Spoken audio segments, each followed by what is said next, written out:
Hello and welcome back. Isfet is upon us. So today what I want to do is go through the entire core box, the two expansions, the two Mythic Battles Pantheon expansions and the Mythic Battles Ragnarok expansion, and give a little bit of mythology information on each individual unit. And where that unit may have been a historical figure, we'll talk about that as well. So this is probably going to be a very long video, to be fair. I've just sat down to record it, and yeah, I've got a feeling this is going to be a hell of a long one. Now, what I've done is for each individual unit, I haven't done all the research for all of them. And what I've done is where I don't know the information, I've literally gone onto ChatGPT and say, tell me about this person in 50 words or less. And so I'll give you a little bit of the information based on that as well.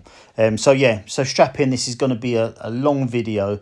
But yeah, stick with me. We'll get there in the end. So wasting no time, we'll start with Horus on the left there.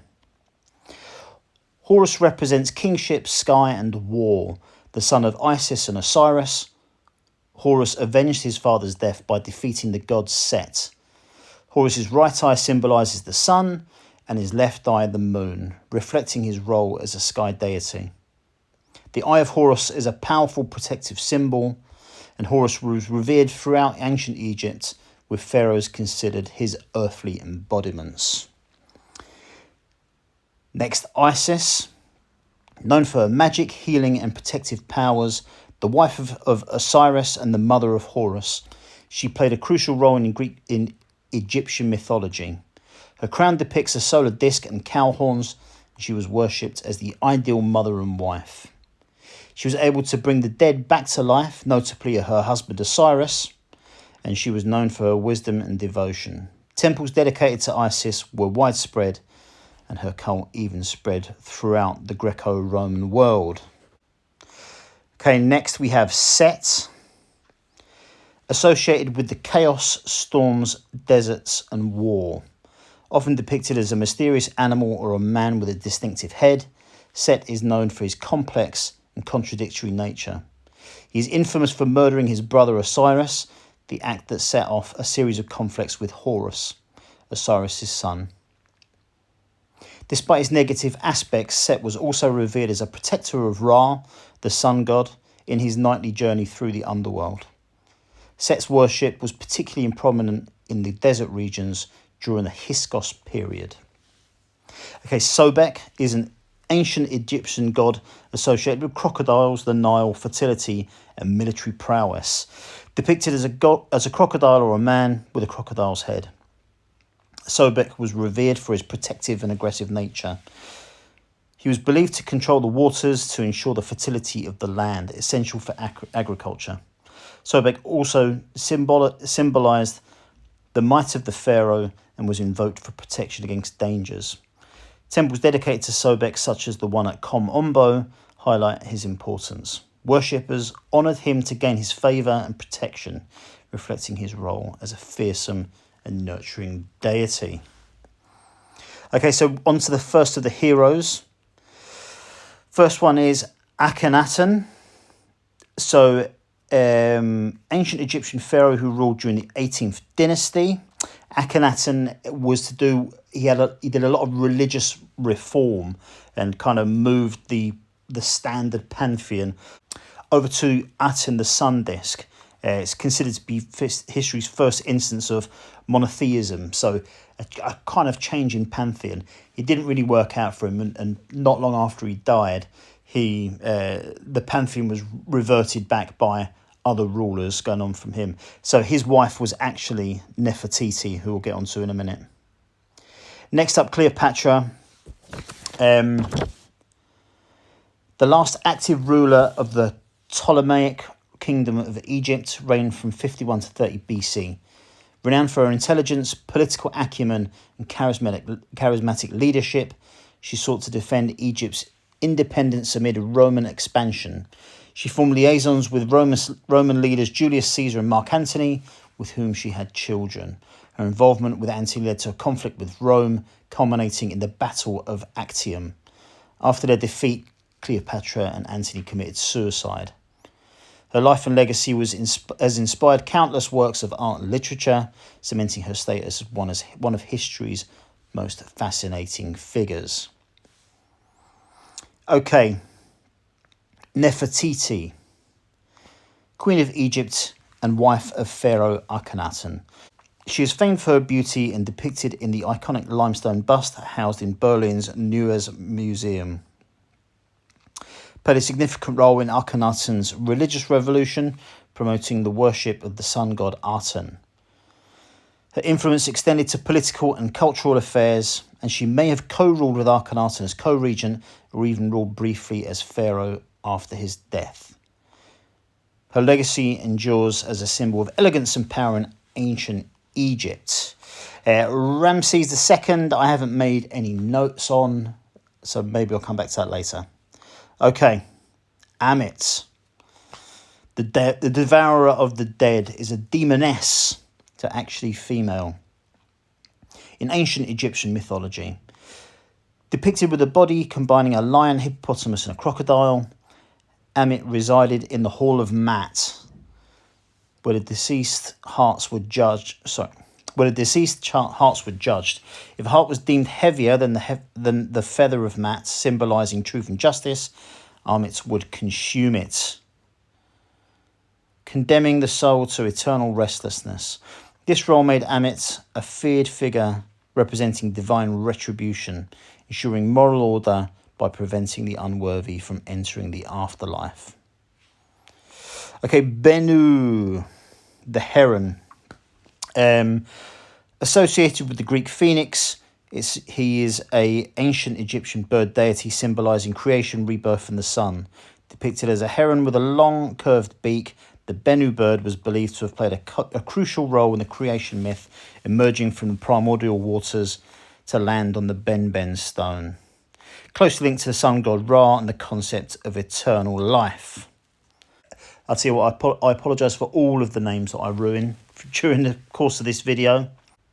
Okay, so next up we've got Nevis, also known as Merwer or the Helipolitan bull, is an ancient Egyptian bull deity, considered a manifestation of the sun god Ra, revered for his strength and fertility.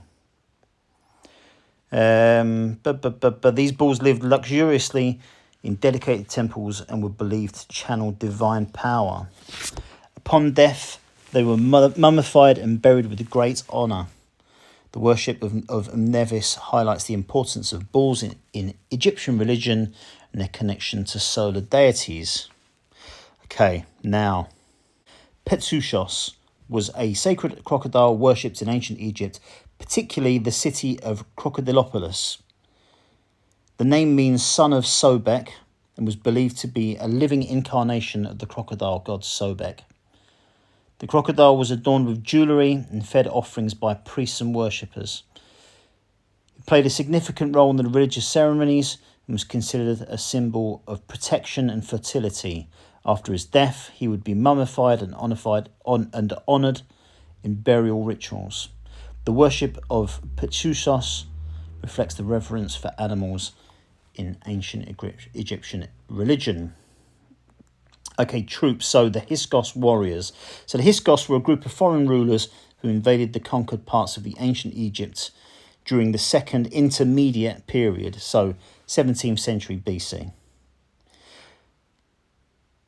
They were skilled in warfare, particularly in the use of horse-drawn chariots and composite bows, which gave them significant military advantage over the Egyptians. Their military prowess allowed them to establish control over the Nile Delta region and eventually rule Lower Egypt for several centuries.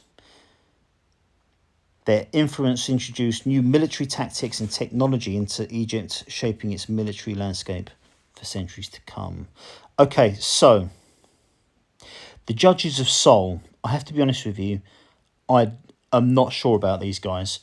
There are the Judges of Sol in Egypt, but that is normally for deities. So, Amit was a judge of the soul, as were numerous others.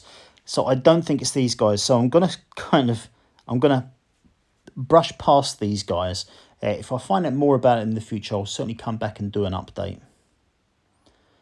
Okay, The Medjay Guards.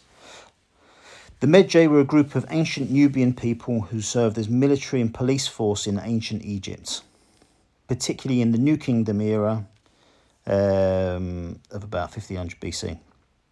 Initially, they were tasked with guarding the southern borders of Egypt against incursions from Nubia and other threats. Over time, they became integrated into Egyptian society, and some rose to prominent positions within the military and government. They were known for their skill in archery, horsemanship, and desert warfare. The Medjay were respected for their loyalty and effectiveness in maintaining order and protecting Egypt's interest. Now, mummies. So the interesting thing about mummies is that there are no story of reanimated dead mummies in Egyptian mythology. It wasn't something that happened. So this is definitely a hook within the game to, everyone loves the horror stories about mummies and all that sort of thing. So there isn't a mythological link with bringing mummies from the dead to fight, but it is well known that rich people and their slaves and loved ones went through the mummification process. So, yeah, that's what mummies are in the game for. Now, very interested. The Serpapard. The Serpapard is a mythical creature from ancient Egypt iconography, combining features of a serpent and a leopard. It's depicted with the body of a leopard or lion and the long neck and head of a snake. The Serpapard is believed to have symbolic significance, representing the fusion of two powerful and fearsome animals, possibly symbolising fertility, strength, or divine authority. Images of the Serpapard are found in ancient Egyptian art, particularly on ceremonial objects, jewellery, and architectural decorations. Despite the fantastical appearance, the Serpapard played a significant role in Egyptian symbolism and mythology. Okay, the Tarseti huntresses. Skilled archers and hunters from ancient Nubia, known for their prowess in hunting game such as antelopes, ostriches, and other animals. Tarseti was the southernmost region of ancient Egypt, located in present-day Sudan, and people were respected for their military and hunting skills. The huntresses were often depicted in ancient Egyptian art, wearing traditional clothing and headdresses, armed with bows and arrows, and accompanied by hunting dogs. Their depictions highlight the importance of hunting in Nubian and Egyptian cultures and symbolise the strength and independence of women in ancient societies. Okay, right. So that is the core box. So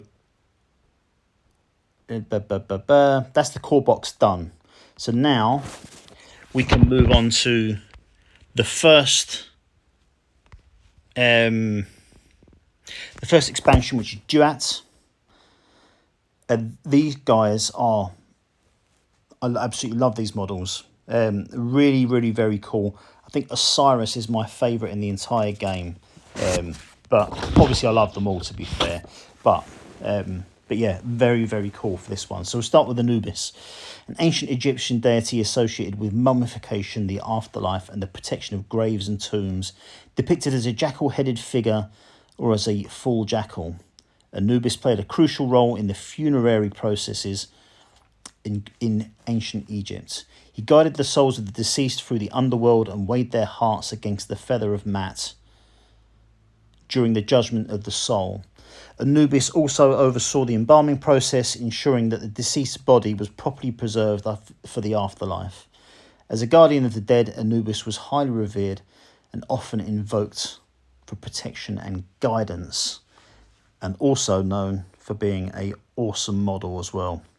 Right, Osiris, one of the most important deities in ancient Egyptian mythology, associated with fertility, resurrection, and the afterlife. He was depicted as a mummified king, often wearing a white crown of Upper Egypt, holding a crook and flail, symbols of kingship and agriculture. Osiris was believed to be the ruler of the underworld and the judge of the dead, presiding over the weighing of the heart ceremony with the goddess Mat. He was murdered by his brother Set, but his wife Isis magically resurrected him, and Osiris became the god of rebirth and regeneration. Osiris symbolized the eternal cycle of life, death, and resurrection in Egyptian belief. Okay. Another awesome looking model, Nama. So, first of three heroes. Nama, known as Menes, was an ancient Egyptian pharaoh who is traditionally credited with the unification of Upper and Lower Egypt, marking the beginning of the early dynastic period around 3100 BC. Nama's reign is depicted in the Nama palette, an ancient artifact that portrays him wearing the red crown of Lower Egypt on one side and the white crown of Upper Egypt on the right, symbolising his dual kingship over the two regions. The unification of Egypt under Nama laid the foundation for the centralised government and cultural continuity that characterised ancient Egyptian civilization for millennia. Brilliant. Okay, now Tutankhamun, King Tut, was an ancient Egyptian pharaoh who reigned during the 18th dynasty from around 1332 BC to 1323 BC, so not very long, about 8 or 9 years. His reign is notable for its brevity and discovery of his nearly intact tomb in the Valley of the Kings by Howard Carter in 1922. I have also been there, and it's amazing, which sparked worldwide fascination with ancient Egypt. Tutankhamun ascended to the throne at a young age and is believed to have died unexpectedly around the age of 18 or 19, possibly due to illness or injury. Despite his short reign, Tutankhamun is significant for his efforts to restore traditional Egyptian religious practices and his tomb's remarkable preservation, which provided invaluable insights into ancient Egyptian culture and art. Okay, another amazing looking model. This is Serket. Is an ancient Egyptian goddess associated with healing, protection, and medicine. Often depicted as a woman with the head of a scorpion or as a full scorpion, she was revered as a guardian against venomous bites and stings. Serket played a significant role in Egyptian mythology, particularly in aiding the god Horus after he was stung by a scorpion during the battle with Set. She was also invoked during childbirth to protect both mother and child from harm. Highly respected for her healing abilities and her role in preserving life in ancient Egypt. Okay. Amher. Okay, so I'm drawing a bit of a blank on Amher, to be honest with you. There is an Amher who was a minor god of the underworld, but it was a man with a hunting dog's head who lived in a lake of fire. The name means devourer of millions or eater of eternity. But I think considering, the description I can find is that it's a man who lives in a lake of fire and had a dog's head. This clearly looks like a dog, even though it's got the scorpion's tail. But yeah, that looks very much like it's been in the fire. So it must be the same person. Okay, Medjed. That is that freaky looking one on the right. Is a mysterious figure from ancient Egyptian mythology, and it appears in the Book of the Dead as a symbol associated with the judgment and afterlife. Medjed is depicted as a small upright figure with a humanoid form, often shrouded in a white robe or bandages, with only its eyes visible. Despite its enigmatic appearance, the exact meaning and significance of Medjed remain uncertain. It is mentioned only briefly in ancient texts and has sparked curiosity and speculation among Egyptologists and enthusiasts, leading to various interpretations and theories about its role in Egyptian belief. Okay, Kirti. So, pretty awesome looking. An ancient Egyptian deity associated with the rising sun, creation and rebirth. He is often depicted as a scarab beetle or as a man with a scarab beetle head, symbolising transformation and renewal. Believed to roll the sun across the sky each day. So, Kirti was believed to roll the sun across the sky each day, representing the sun's journey from the underworld to the heavens. As a symbol of regeneration, Kirti is closely linked to the cycles of life, death, and resurrection in Egyptian mythology. He played a crucial role in the daily rejuvenation of the sun and the eternal renewal of existence. Okay, Sons of Anubis. So this little kind of group of kind of mummified dogs. This is just for the betterment of the game, really. There's no references to the Sons of Anubis or anything like that. So this is just an opportunity a plausible opportunity to add a interesting unit into the game. Okay, the Ka priestesses. In ancient Egyptian religion, the Ka was an essential concept representing an individual life force or spiritual essence. Ka priestesses were women who held significant roles in Egyptian religious rituals, particularly those related to the veneration of ancestors and the maintenance of offerings to sustain the Ka of the deceased. These priestesses played vital roles in the cult of the dead, ensuring that the deceased Ka was properly honoured through offerings, prayers and rituals. They often performed ceremonies at tombs and temples, maintaining the connection between the living and the dead. Ka priestesses were respected for their spiritual duties and their ability to facilitate communication between the mortal world and the afterlife. Okay, here we go.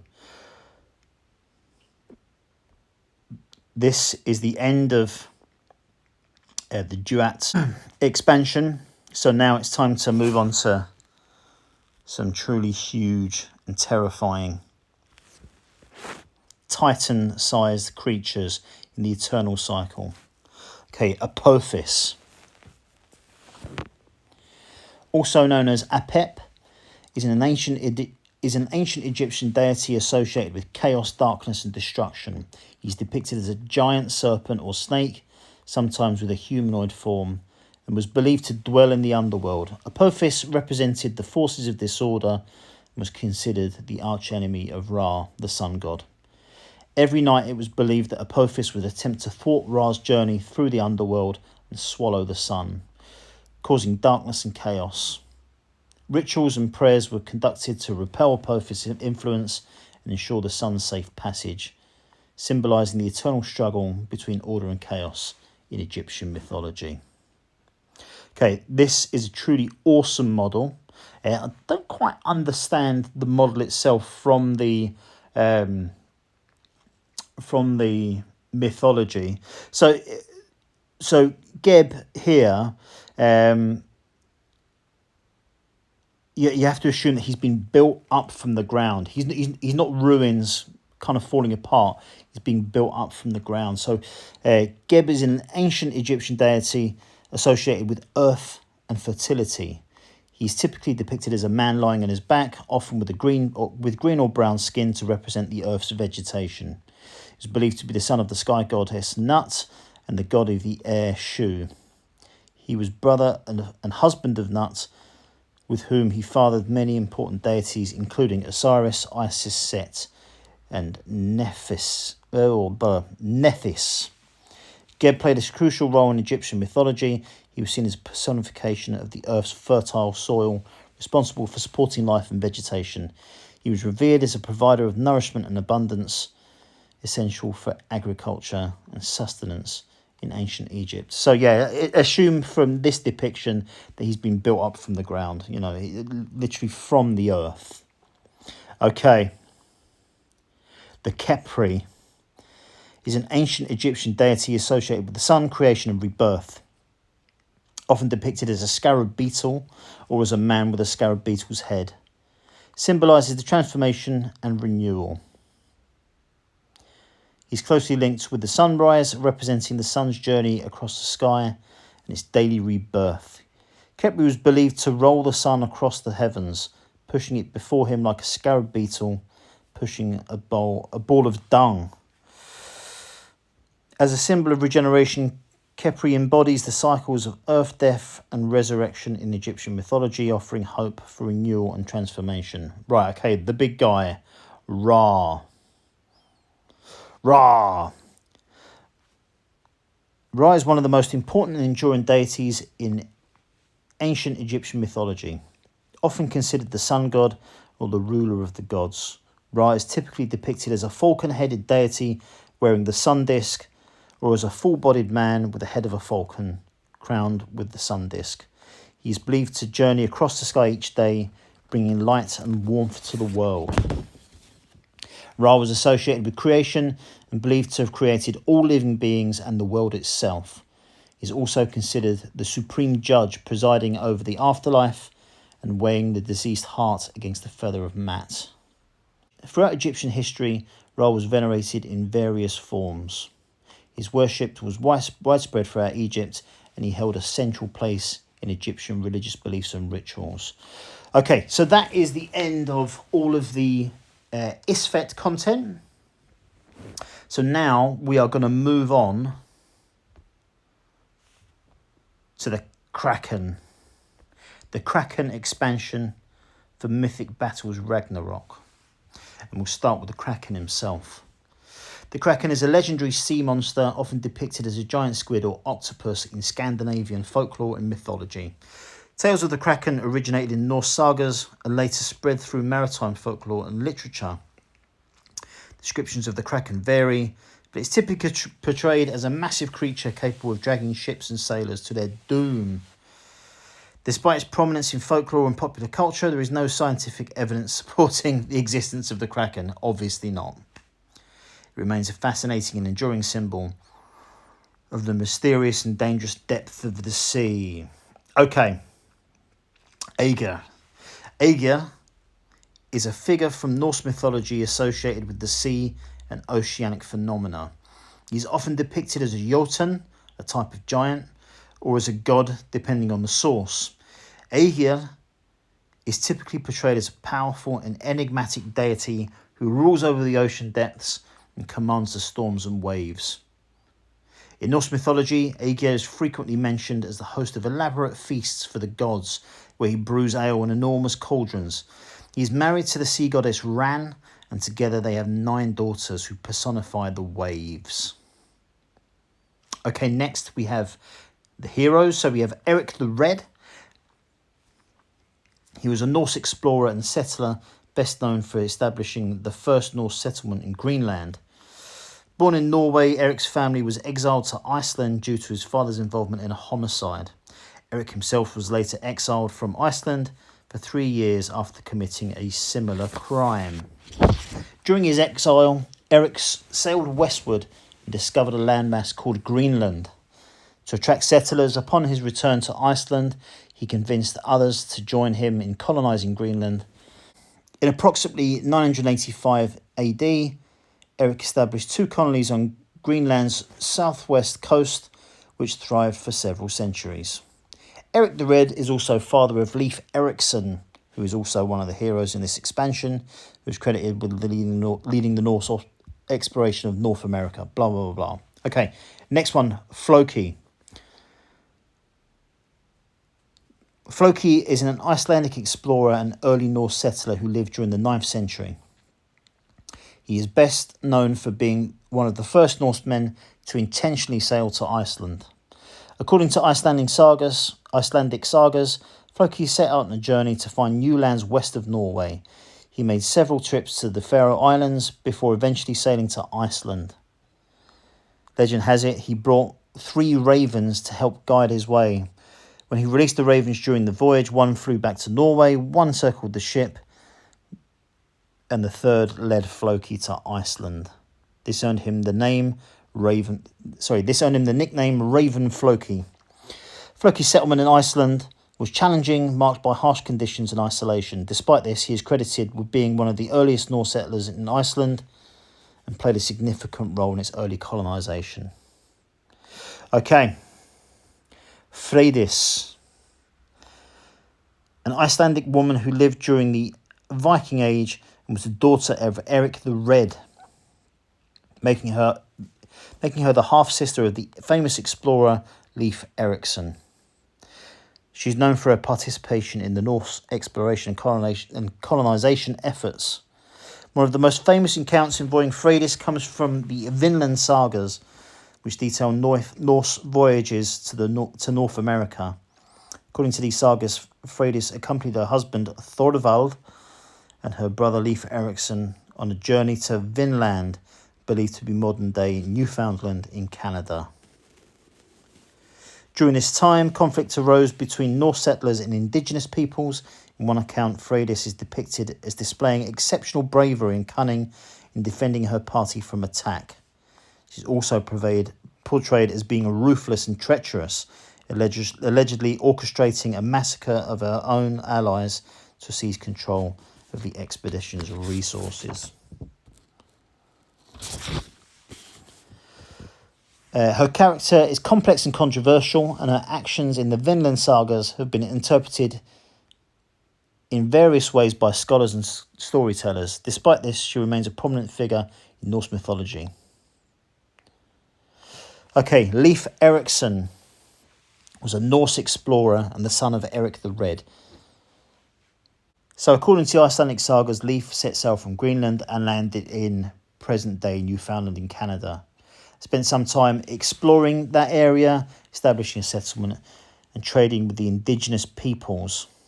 His exploration of Vinland is celebrated in Norse history and commemorated annually on Leif Erikson Day, observed on the 9th of October. Okay, next up, some monsters. The Daughters of Aegir. Aegir is said to have 9 daughters, often referred to as the 9 daughters of Aegir, or the 9 waves. These daughters personify the waves of the sea, and their names are often poetic descriptions of different aspects of the ocean. And I'm going to try and say those names, so you can all laugh at me. Let's have a look. So we've got Himinglaver, the sky-high wave, Dufa, the pitching wave, Blugada, bloody hair, Hefring, the rising wave, Uor, the wave, Hron, the welling wave, Bilgja, billow, Bara, the foam fleck, and Kolga, the cool wave. These 9 daughters are often mentioned in Norse mythology and poetry, where they are sometimes depicted as attending their father's feasts or participating in sea-related myths and adventures. They play a symbolic role in Norse cosmology, representing the dynamic and powerful forces of the ocean. Okay, next up we've got Ran. So Ran is a figure from Norse mythology, often depicted as a sea goddess or a Jotun, associated with the ocean and watery depths, wife of Aegir. Ran is often described as a fearsome and formidable figure with control over the ocean's currents and tides. She is sometimes portrayed as a powerful force of nature, capable of summoning storms and dragging sailors and ships to the depths with her net or her long grasping arms.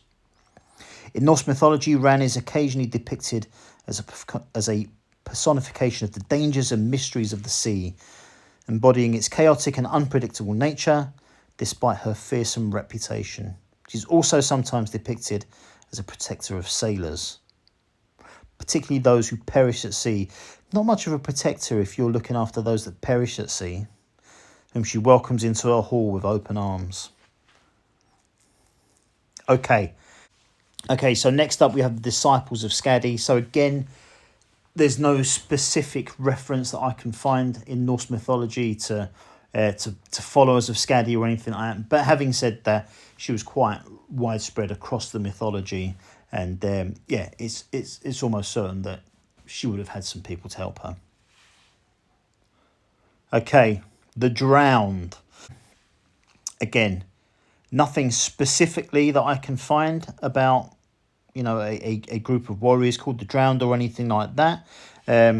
These guys, I don't know, they look like zombies, potentially. There's quite a gash on the forehead there. But yeah, drawing a blank on that one, I'm afraid. Okay, so that's it. So, So that's everything from the Kraken expansion. So we've got 2 expansions to go. First of all, Keepers of the Soul for Mythic Battles Pantheon. featuring Thanatos, who is one of my favourite Greek gods, particularly for his stories with Sisyphus. Very, very, very cool stuff. I'll have lots of content on that going forward. I've got a lot to say about Thanatos. But what I'll do is I'll quickly give you the overview. Thanatos is the personification of death, often depicted as a winged youth carrying a sword or butterfly. Okay, so not here, but in terms of the mythology, that's what he carries. He's a primordial entity born from Nyx and Erebus. Nyx is night and Erebus is the darkness. He's the twin brother of Hypnos, the personification of sleep, who we'll get onto in a minute. Thanatos is responsible for escorting the souls of the deceased to the underworld, where they would reside for eternity. He's a sombre and relentless figure, portrayed as implacable and impartial in carrying out his duty. Despite his grim nature, Thanatos is not depicted as malevolent or cruel. Rather, he is seen as a necessary aspect of the natural order, ensuring that life and death are balanced. Thanatos is sometimes conflicted or compared to Hades, the ruler of the underworld, but they are distinct entities in Greek mythologies. So Hades he rules the underworld. He's not the personification of death or anything like that. He makes sure that everything down there works. Thanatos is a nuts and bolts kind of entity. He's just shipping people back and forth. Thanatos embodies the concept of death itself, while Hades presides over the realm of the dead. Perfect. In literature and art, Thanatos appears in various myths and depictions, often serving as a symbol of mortality and the transient nature of life. He's a significant figure in Greek mythology, reflecting the ancient Greeks' complex understanding of death and its place in the human experience. Very, very cool. Okay, moving on to Hypnos. In Greek mythology, Hypnos is the personification of sleep, the son of Nyx and Erebus, and the twin brother of Thanatos. He's often depicted as a gentle and benevolent deity, depicted as a young man with wings or as a child cradling a poppy, a plant associated with sleep. He's responsible for bringing sleep to both mortals and immortals, allowing them to rest and rejuvenate. He resides in the underworld near the entrance of Hades' realm and is said to have a quiet and dimly lit cave where he dwells with his wife, Pasithea, the goddess of relaxation and meditation. Though generally portrayed as peaceful and gentle, Hypnos is not immune to the influence of more powerful gods. In the Iliad, Hypnos is bribed by Hera to put Zeus to sleep so she can aid the Greeks in battle. Hypnos plays a significant role in Greek mythology, representing the essential aspects of human existence, providing a comforting presence in the realm of dreams and unconsciousness. Okay, so let's move on to someone a little darker. So Charon,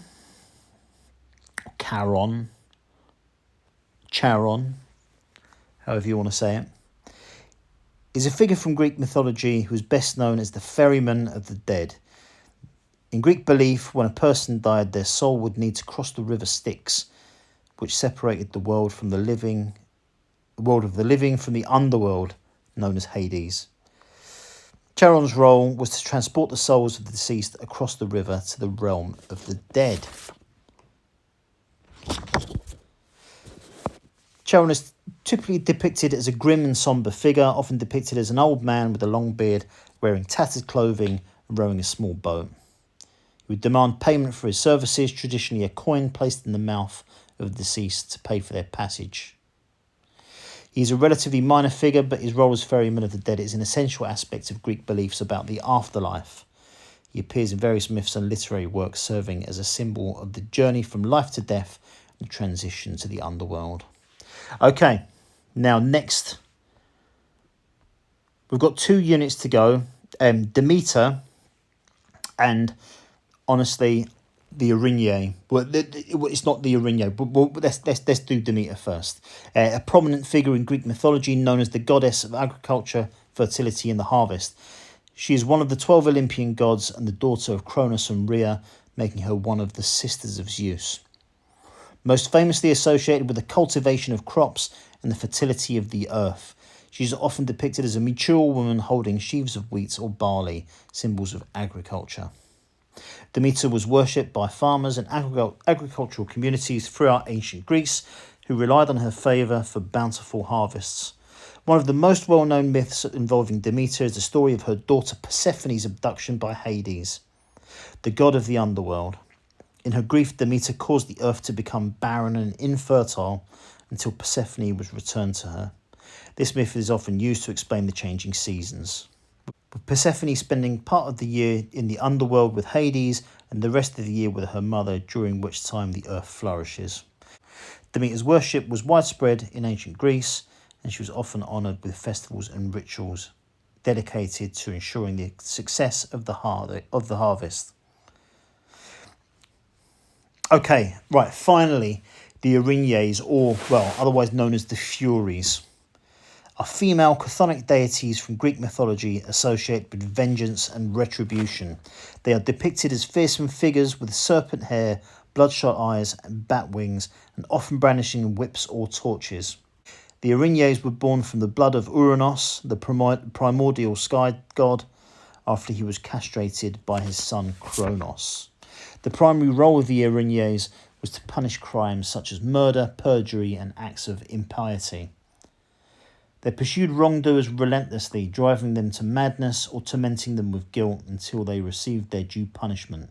The Erinyes were especially concerned with familial crimes, such as the murder of kin, and they were often invoked to avenge the blood of murdered family members. Despite their fearsome appearance and relentless pursuit of justice, the Erinyes also had a more benevolent aspects. In some myths, they acted as protectors of the natural order and guardians of oaths and contracts, ensuring that justice was upheld in society. Overall, the Erinyes were powerful and essential figures in Greek mythology, embodying the concept of divine justice and the consequence of wrongdoing. Their presence served as a reminder of the importance of morality and the inevitability of punishment for those who transgressed boundaries of society. So that's it. That is the whole lot. That took quite some time, to be fair. But I hope that helped some of you to learn a little bit, or a little bit of background knowledge. If anyone wants any specific information on any unit in the game or anything like that, let me know and I'll consider doing it. But yeah, no, I enjoyed going through that, to be fair. I have to say that I wonder, Erinyes, yeah, that's a fantastic model, to be fair. Demeter as well, I think, is great as well. But God, there's so much I like about this specific campaign. Yeah, maybe I'll do a little ranking system, my models from best to worst. I don't know what, I might start working on that now. But I'm going to leave it there. Thanks very much for watching, guys. I will be doing more and more content throughout the campaign. So if there's anything specific you want to see, let me know and I'll get it covered. Thanks a lot, guys. I'll see you later.